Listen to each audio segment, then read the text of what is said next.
Yo, welcome to the Hive Hustle, the captivating podcast about street culture, whether that be dancing, roller skating, crump, hip hop, funk styles, whatever's developed me as a person and helped me grow. It's official now. The Hive Hustle podcast about to sit you down. Go and fix your crown. This ain't a grain of salt. Pick your brain and thoughts, even through a major loss. Still remain a boss. Today I'm sitting next to a legend. Like, I just want to say that first and foremost. Emmy Nominated, world-renowned dancer, choreographer, director, movement artist. You might have seen him on Blind Spotting, on Stars, and plenty of other things. The Dancer Jon Boogz. Respect, man. Appreciate you bringing me, man. Thank you for coming, man.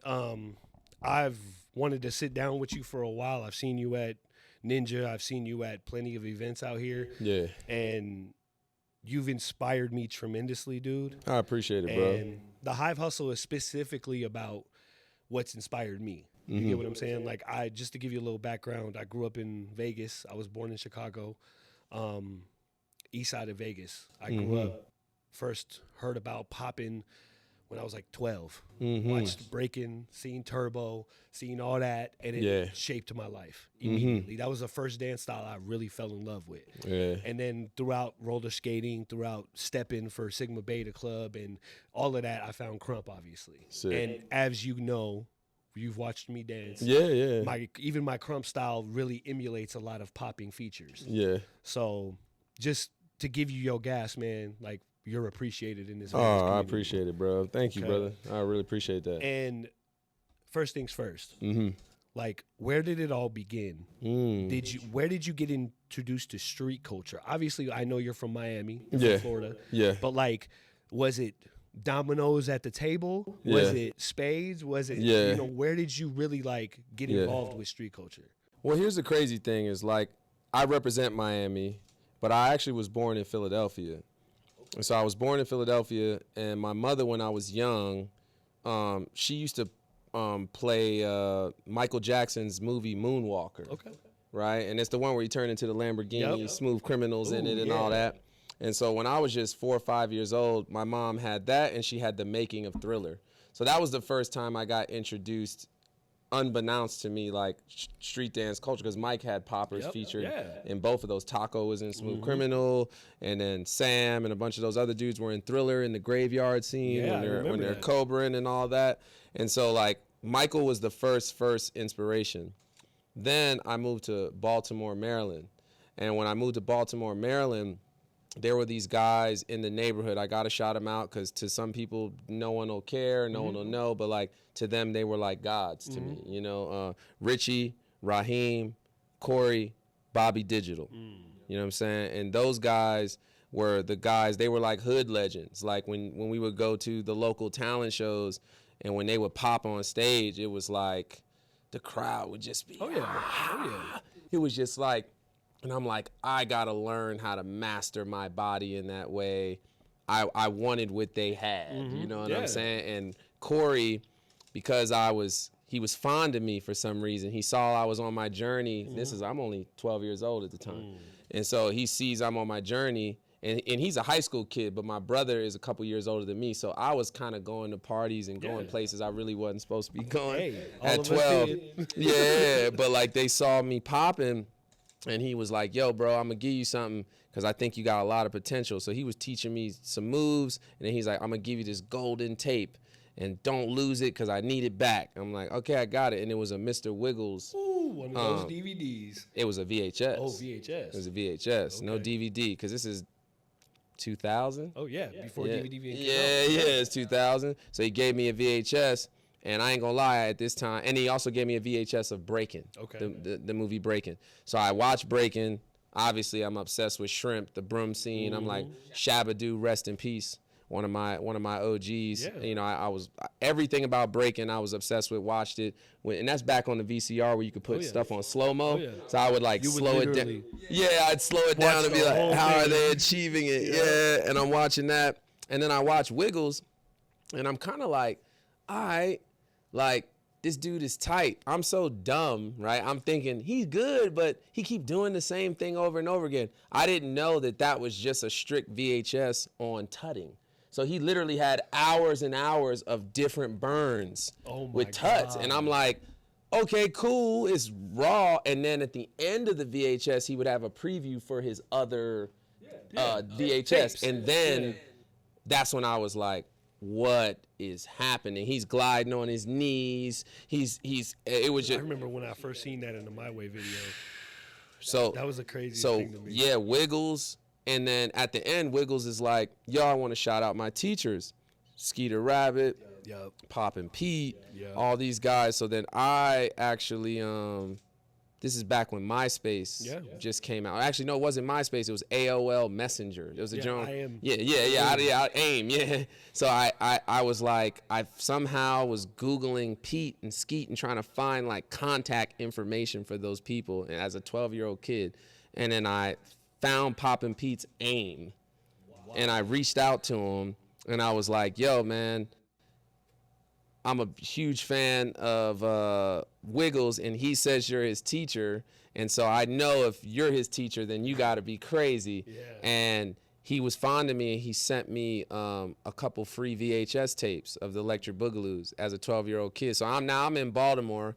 I got the Baltimore style, which was its own thing, because Baltimore club music is totally different. It's fast, it's up-tempo. So even even the poppin' style in Baltimore wasn't what you would see on the West Coast. So I had mad hood inspiration from Richie Raheem, Bobby Digital, Corey, but Corey was that nerd who was trying to find other information, hence why he had the breaking tapes, the Mr. Wiggles tape. And that kind of started me on my journey and obsession from it. Pete sent me some tapes. He's like, I got a son that's your age named Shoney. And that kind of sent me on a journey. Now, I don't mean to cut you off, but to give you a different perspective. I grew up with Unico and Shoney at school. So thinking you were on the other side of the world or the other side of the U.S. And you were watching like videos. I'm going to Valley High School and I'm watching Unico and Shoney kill people. Real time. In like real time. And I'm like, just to think of the different narratives and the way you get inspired. Like that's like me when I first seen Todd Eyes and them on Rise, there was people at Mama I's house during that time living it with them. So it's crazy to think about, man. Like I love this dance. I love street culture. Now, obviously we know Poppin' Pete. I haven't even got to Miami yet. Oh, okay, go ahead. You know what I'm saying? Man. So Baltimore was the Hood Legends, Wiggles tapes. Wiggles tapes introduced me to Poppin' Pete. Poppin' Pete, and we talked to this day, he was like, I just never seen a kid that hungry. To find somebody's AIM? And that's like a phone number back then. That's what I'm saying. And I found it, and I reached out to him, and I think he was like, I was fond of you because when you told me your age, I'm like, dang, my son's exactly your age. He's 12 years old. And so he didn't even make me pay for the tapes. He gifted them to me. You know what I'm saying? Just because of my hunger. And I would send him tapes of me and my homeboys in Baltimore getting off and be like, what are we doing? How are we doing it? Then, my mom, she finally got her life in a better place. So I moved. She was living in Miami, and so I moved out with my mom when I was 13 years old to Miami. So when I get to Miami, everything is different. You know what I'm saying? It's like, first of all, it's a melting pot. Haitians, Cubans, Dominicans, Jamaicans. It's like Miami's not really like the United States. It's like one giant island of islanders. Do you know what I'm saying? And so like the musical inspiration, the dance inspiration, and nobody in Miami was doing Electric Boogaloo style. Everyone was waving, everyone was roboting, everyone was tutting. There was a style in Fort Lauderdale called cutting up, which was like this crazy isolated style, city boying, which is a skating ring dance, but a dance that everyone did in the hood. So Miami opened my brain because only information I had was Baltimore and Electric Boogaloo style, which was like a West Coast style. And then I'm coming to Miami where the scene is mad bigger because some of the biggest B-boys in the world are from Florida. Skill Methods, Street Masters, shout out Deadly Venoms. So all these crews were there, and that's when I started getting into the battle culture because they used to have this big event called Pro-Am in Miami, B-Boy Masters Pro-Am, and dudes like Domino would come down, Clown, oh my gosh, Zulu Gremlin. You know, so Miami opened me up to a whole different steez. And I ain't gonna lie, when I first started going to the hood parties and skipping school to battle people and stuff, it was kind of like people wasn't really rocking with my style because it was like, it felt like different and almost like traditional to them. Like, oh, you do that old school kind of boogie style or whatever.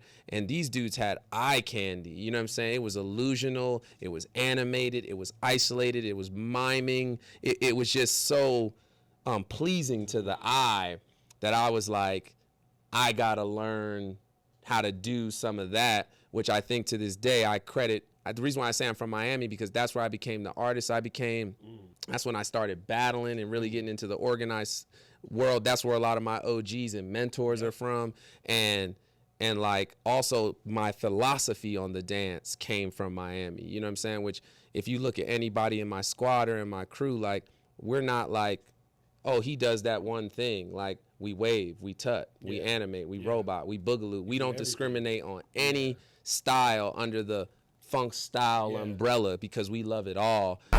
It's official now. The Hive Hustle podcast about to sit you down. Go and fix your crown. This ain't a grain of salt. Pick your brain and thoughts, even through a major loss. Still remain a boss. Resonate with greatness. Celebrate creators.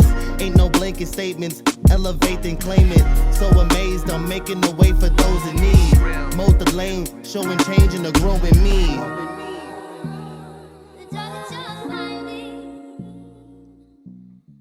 And moving to Miami and seeing my discrepancies in what some of these dudes in the hood had that I didn't have made me open my brain to I have to learn that way. And we train that way. The way we train, we would train. You got to do 3-4 rounds of every style, and it's almost like a game. The minute you break out of the style, you're out. You know what I'm saying? That's dope. You know what I mean? That's a really crazy way to do it. Because then you start to see, oh, I can go 10 rounds of waving without repeating, but as soon as I get to tutting, I keep landing in the same position. You need to work you start to know, oh, my body keeps wanting to go here, my body keeps wanting to go there. And then once you start to master a couple of these or get close to a high level of it, now shit becomes a playground because now you're like, man, I'm gonna go robot into an animated robot and then I'm gonna wave it. And then like now you start to take all these little vocabularies and start to just build whatever your mind can imagine. So sometimes when I look at poppers today, and I may be going off on a tangent, it's like, it's a little bit of, all right, like broaden your horizons. If you just boogaloo or you just robot or you just do that, you're gonna limit yourself. But if you dabble in a little bit of everything, it allows your body to become a playground of vocabulary that you can pull from, and then you can start to create some new ideas, you know, like, because the techniques are not new. It's the ideas that are new. You know what I'm saying? The creative side. Yeah, exactly. Yeah, man. Wow. Bro, your journey's already crazy. We only like 12 minutes. Yeah. Like, whoa, that was a lot. Yeah. I'm appreciative of it, man, because I specifically do this because I want to know the person. Yeah. Like your philosophy, just watching you on Instagram, man, is crazy. Respect. Like now, I don't even have to ask the second question because you just literally answered 1 and 2. No, my fault. You're good. Hey, but that's good. I'm glad because you're detailed. Yeah, man. And you can't find a lot of people like that. Yeah, I just wanted to give my shout outs because Miami is where I represent. Shout out one of my mentors, Reversal. Shout out the Deadly Venoms. Shout out Aqua Boogie, Anonymous, Gumby Lock, Boogie Squad, Misguided Souls, Bliss, Switch, Shade. These are all people who, in one shape or another, had an effect on my life and an effect on my dance. But I never, sometimes my Baltimore and Maryland homies are like, bro, we remember when you was popping when you was 11, 12, and sometimes I don't the journey for a lot of people starts in Miami, but it really didn't start there. It started in Maryland. So I have to shout out Bobby Digital, Corey Ruff, Raheem, Richie, because that's the same thing with me. A lot of people think my journey started out with For Real, but it didn't. Yeah, you know what I'm saying? Like, I always give credit to my homeboy Akeem and Dominique. Of course, they were in my bedroom with my PS1. Yeah, they put the battery in your back. Literally, like they literally gave me the ability to win. Yeah, and that's what started it. Yeah, that and me seeing Usher, it was a game changer. I already know. You don't have to call. That video was insane. That's the move. Yeah, that was the move. Now, obviously, fast forwarding to now, you use a lot of your movement to attack social like challenges and political issues. I've seen a lot of your videos. Like, how do you, in your opinion, the street dance serve like as a medium to create social change? Well, in actuality, I have two answers to that question. A lot of the stuff I created was my way of screaming. You know what I'm saying? You see stuff, it affects you in different ways. Sometimes I even question myself, like, am I starting to get desensitized of seeing certain things? You know what I mean? And like your brain creates maybe a safety net of it because it's traumatizing. So I'm not the guy who's gonna go on social media and rant. You're gonna utilize it in a I wanted to utilize my platform and be like, how can I use this art that's been such a healing modality for me and try to create some things that hopefully can raise awareness, but also to a degree help us heal in some sort of way. Even though it may not fix it, it's helping us deal with it in a healthy way, And so that's kind of how it started. Like, I didn't try to be the guy who makes videos about social issues. It just happened organically, and that's the stories I wanted to tell. But also, then when I started to look back, my mother, she used to make me watch Schindler's List. She made me watch Roots. She made me watch Color Purple. So like, these are movies I'm watching as a 8-9-year-old kid. So my mom's a big cinema buff, which is a reason I'm a director and I love film. And I always looked at street dance and go, man, how come we can't have movies that have the same power and substance that a Schindler's List, a Color Purple, or a Roots have? And so I also wanted to be that change to show people your dance videos don't have to be about dance. We can dance. There's no limit to the level of storytelling we can do with this art form. So I'm going to purposely talk about things that are meaningful to me that have nothing to do with dance and tell them through the medium of film and dance. And then that opened up the floodgates for my career in ways that I couldn't imagine. And then I looked back on popping history and boogaloo history, which a lot of people have their own ideologies of when popping started and where and who. But from my knowledge, in the root of that tree started in Oakland, California, in the Bay. You know what I'm saying? And a lot of those dudes were doing Oakland boogaloo in the late 60s, early 70s, which is during the Black Panther movement. So a lot of people don't know that a lot of the groups, and I could be wrong. Hopefully I'll check with my OGs out there and they'll double check me on it. I don't know if it was the Resurgence or the Messengers, the Black Messengers or Black Resurgence, but they're a boogaloo group, and they used to draw crowds for Huey Newton to do his speeches. So they would boogaloo before he did his draw the crowd, and then he would go out there and do his speeches on Black liberation and the Black Power movement. So in actuality, I'm just a tradition bearer and carrying the tradition of dance being connected to social change. It's not about whether it can be, it's been. It's been. Exactly. I'm not gonna cuss. I almost cussed. YouTube be getting you. So. Yeah. Wow, man, that's crazy. Yeah. So I had to go on my own journey of like, and that's why it's spiritual. I'm getting chills. Yeah, me too. Thinking about it. I'm dead serious. Yeah. It's like, I went on my own journey of, this stuff is just calling to me naturally. Oh, my mother opened my eyes when I was younger. Let me do a deeper dive into this dance that I love so much. Like, yes, I have my history of the Electric Boogaloos, but there's other places that have history and that say they date prior to Electric Boogaloo history. So I was like, I need to dive into that.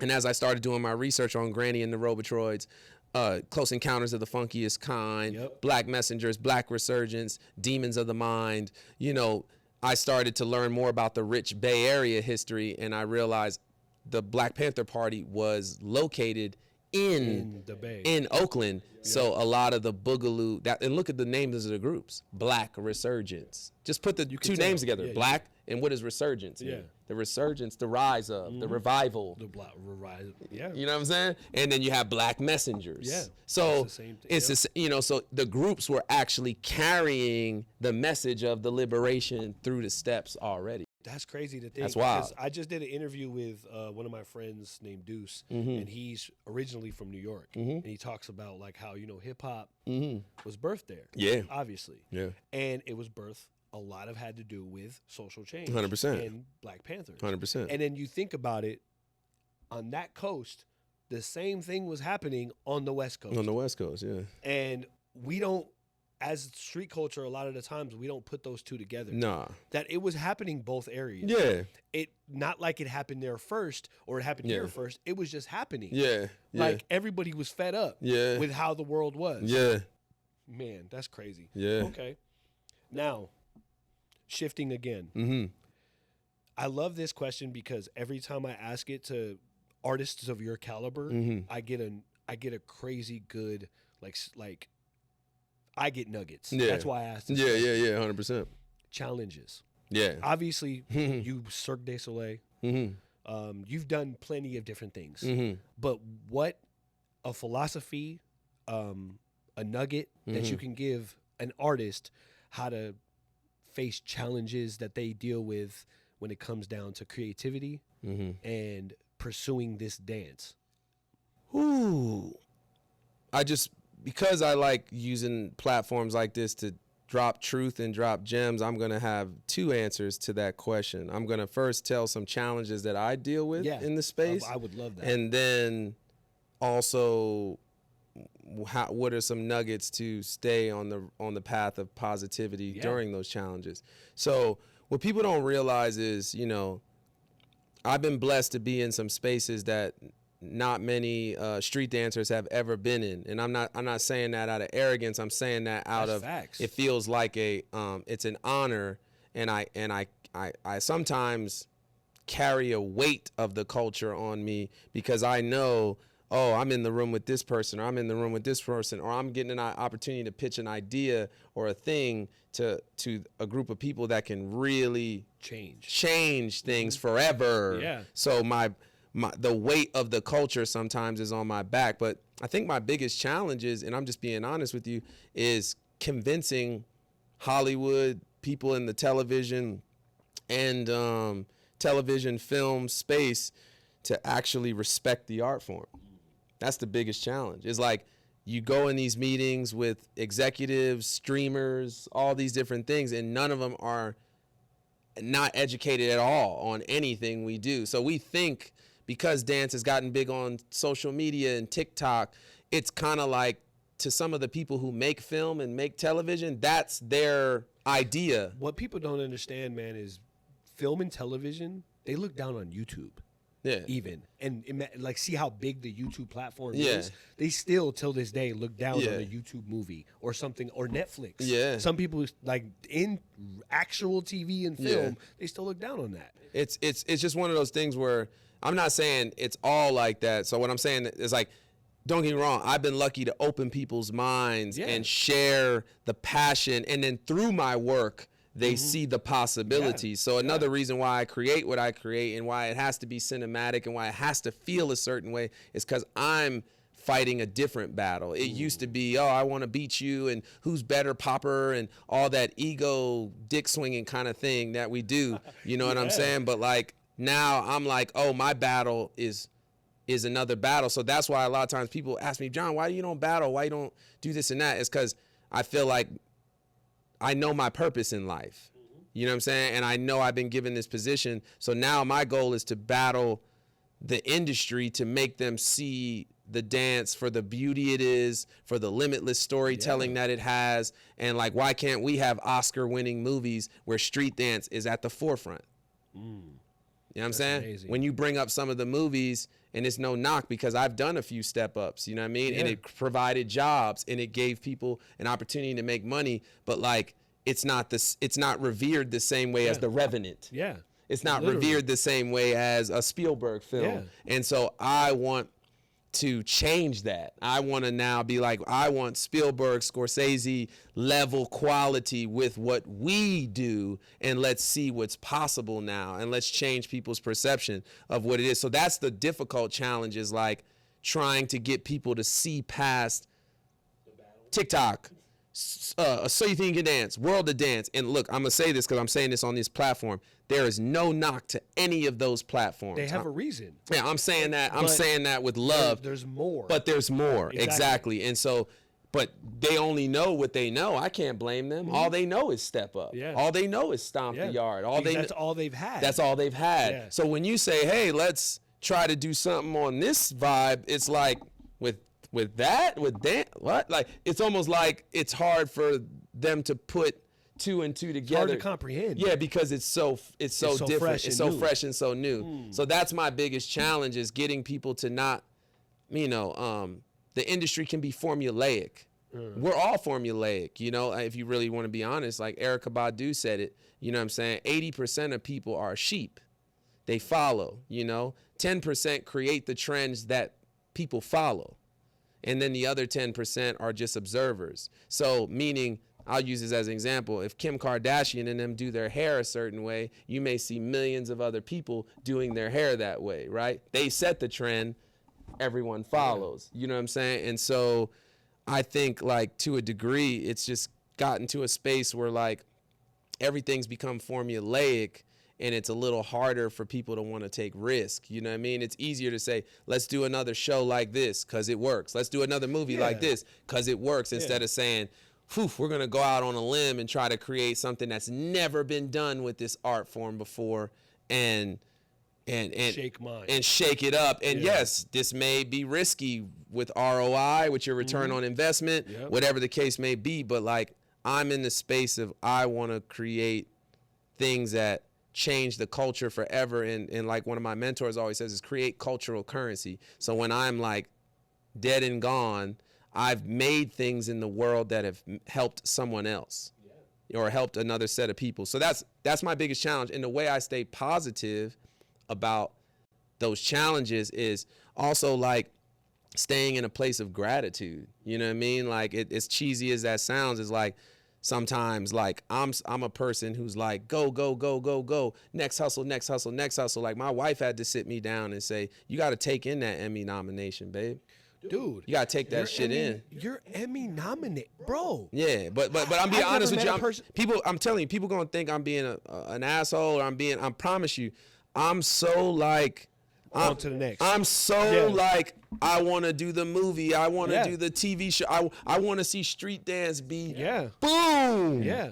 Like, we're at the Oscars, we're at the Tonys, which, if people don't know what the Tonys are like the Oscars for Broadway shows. Yeah. So I'm like, that's where we're at. That's where I want to see our art form, to where it doesn't, there was an era of Fred Astaire's, Gregory Hines, Gene Kelly's, when there were artists who were the dancers were at the forefront of their artistry. They were superstars. And somehow now we become background. And I'm like, what happened? So I'm fighting for that. But I also, you have to, gratitude is the attitude. It's official now. The Hive Hustle podcast about to sit you down. Go and fix your crown. This ain't a grain of salt. Pick your brain and thoughts, even through a major loss. Still remain a boss. Resonate with greatness. Celebrate creators. Ain't no blanket statements. Elevate and claim it. So amazed, I'm making the way for those in need. Mold the lane, showing change in a growing me.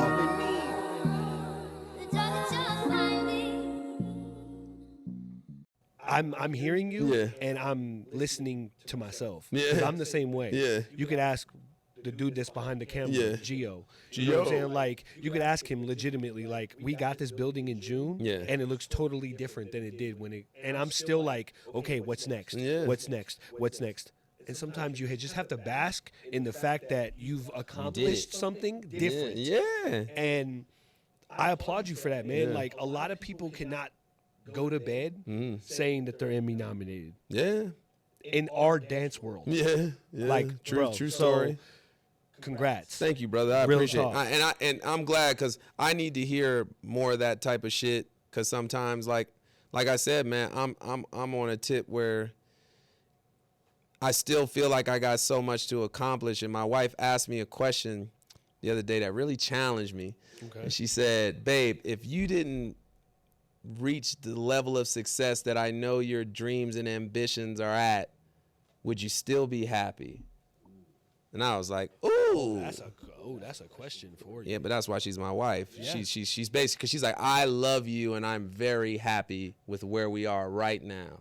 Like, I'm happy. She's content in the present moment. Yeah. And it almost made me, whew, I don't want to tear up, but like, that was crazy for me. Yeah, that was crazy for me to take in because it was like, you're striving for more. Yeah, and I feel like in that in itself, there's a balance in life where we have to be grateful for where we're at, but knowing that there's more out there. 100%.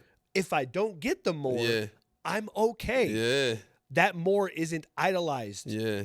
But I'm going after it. I'm going after it. I'm saying? And it's a balance that we have to fight. But that's what she's trying to help me. She's trying to help me be present. And basically that's what helps me deal with the challenges. Is like, man, I ain't gonna put business out there, but I had a day yesterday where I was frustrated with a couple things that was happening in some of the things that I was developing.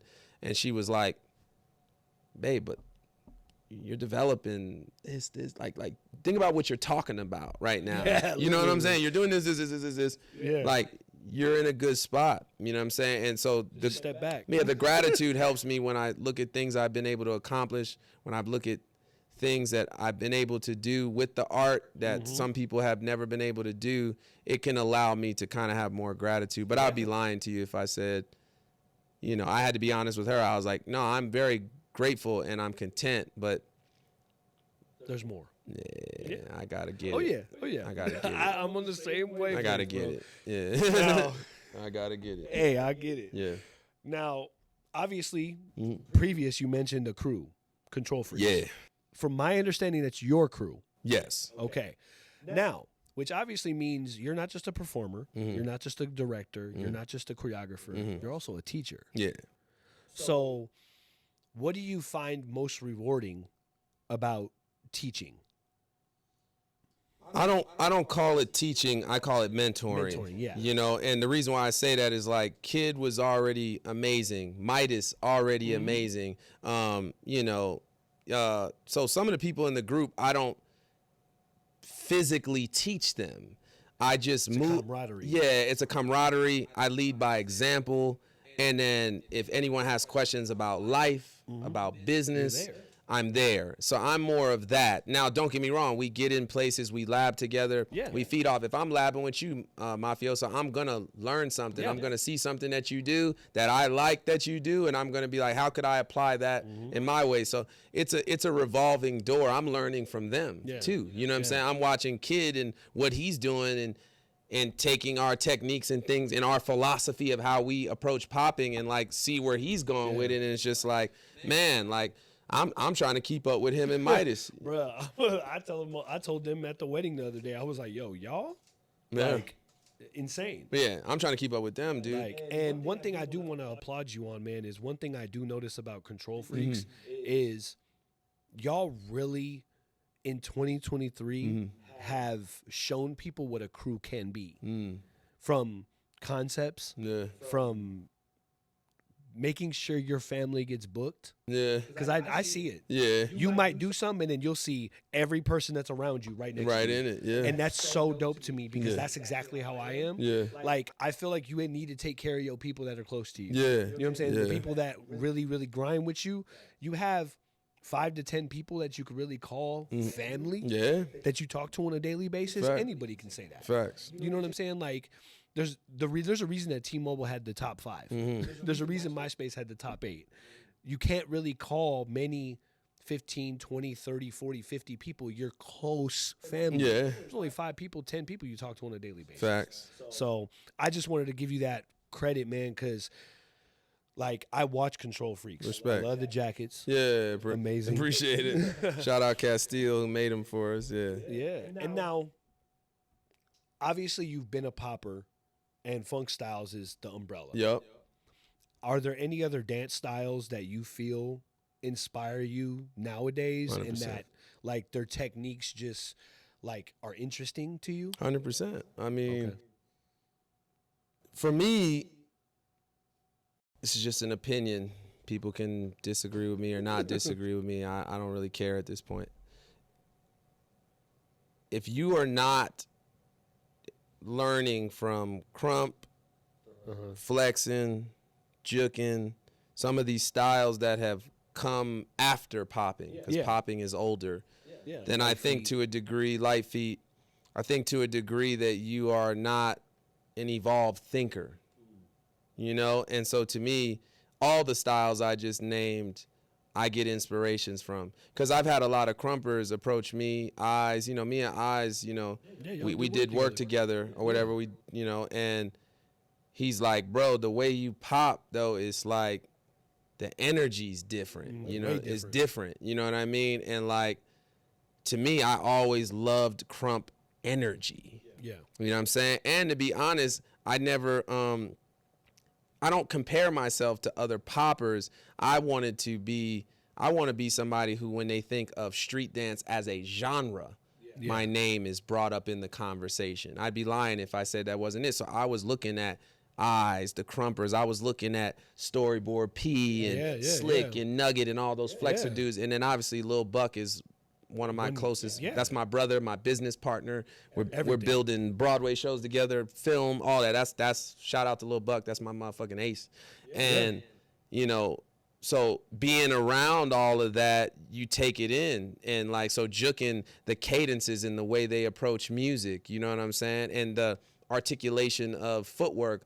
Poppers' footwork tends to be more like they're doing walkouts, or they may just do glides. It's like either like kind of boogaloo footwork or just glides. So when I looked at juking and the gangster walking and the steps and the you know, all the different articulation they got with the feet, I'm like, I got to get on that drip. When I look at crumping, ooh, the energy and the electricity and just the full body engagement and like the full spiritual engagement of the thing, I gotta do that. And then flexors, they're ethereal with it. You know what I mean? Everything's like dramatic, and it's just, that's one thing I've noticed about that style. Yeah. It's really intriguing. Yeah. It's like they could do the simplest move, Yeah. but there's so much energy. Yeah. So to me, I'm inspired by all of it, and popping is my base. It's the bricks of my house, but inside I'm going to design it however I feel. So I might take, a lot of people don't know, I may not take a juking move, I may take a juking cadence. You know what I'm saying? So Hold on. Bro, do you realize that was such a bar? Not a move, a rhythm. a cadence. Oh Yeah, my cadence. God. Exactly. That's what I'm Okay. saying. So if jukers go da da da da da da da right? Yeah. Everyone's like Yeah. right? You can go got bing bing bing bing bing bing bing bing bang. So in my head, I'm just taking the cadence of it, and then I'm gonna apply it to my technique. You know what I'm saying? Yeah. Or I may take even the jabs. I don't know all the proper terminology, so I don't want to disrespect. So, but like certain things, like the way y'all use momentum in crump is like, ooh, okay. So to me, all of it, bro. And that's why, to be honest, I feel like a lot of new people are more attracted to those styles.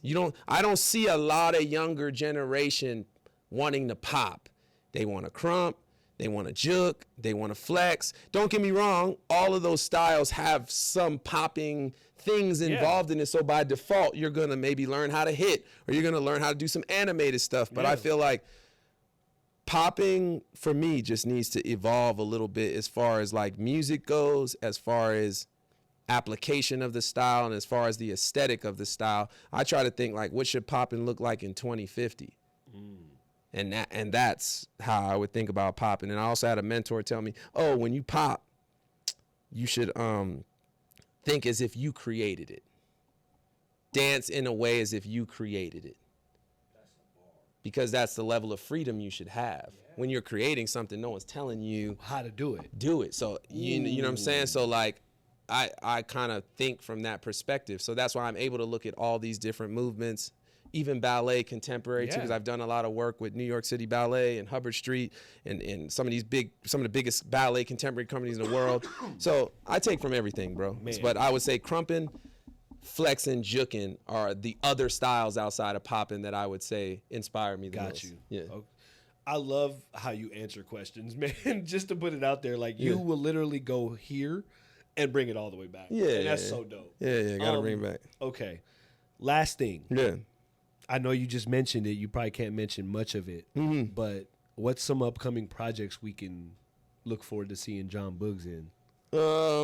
If you can't give us... No, ones I can talk about is Lil Buck and we're creating a show with the Public Theater. The Public Theater started Hamilton in the Heights. They're currently doing a musical with Alicia Keys right now called Hell's Kitchen. So basically, they're the cream of the crop when it comes to Broadway and building Broadway shows. Okay. And Buck and I toured a show for years called Love Heals All Wounds. We did like 25 cities. And then one of our friends who worked with Hamilton came to see the show and introduced us to the public. So that's a really big endeavor we got going. I just got back from New York. I was in New York for about a month, and we were creating the play for that. You know, and to us, you know, Viola Davis, Denzel, James Earl Jones, these are all people who grace Broadway stages. And so to me, to be able to have an opportunity to not only put on a dance Broadway show, but to showcase other skill sets like acting and other things that I'm into, it's like I'm really excited about it. It's like a little nerve-wracking because it's a huge platform and a huge, you know, opportunity in the place, you know. But yeah, man, you know, that's kind of what we're working on. And then there's some other stuff in film and television that I'm working on that I can't say specifically, but I'm grinding and figuring it out. Well, hey, this, I don't want to be biased, but this is probably my favorite interview so far. Respect, man. I appreciate it. I appreciate you coming on the platform. I appreciate you even being willing to have the conversation. Hell yeah, man. The world. Yeah. Yeah, we gonna end it, man. I appreciate you. Respect, my brother. Thank you for having me. Hey, this has been Hive Hustle Podcast. Like, subscribe, do all the good stuff, and we'll see you next time. And it's green juice in the red cup, no alcohol. We healthy over here. Let's get it. Showing change in the growing me.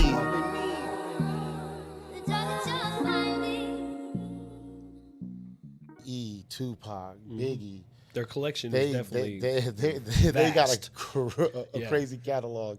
So if you stop and think about it. So you say Michael Jackson,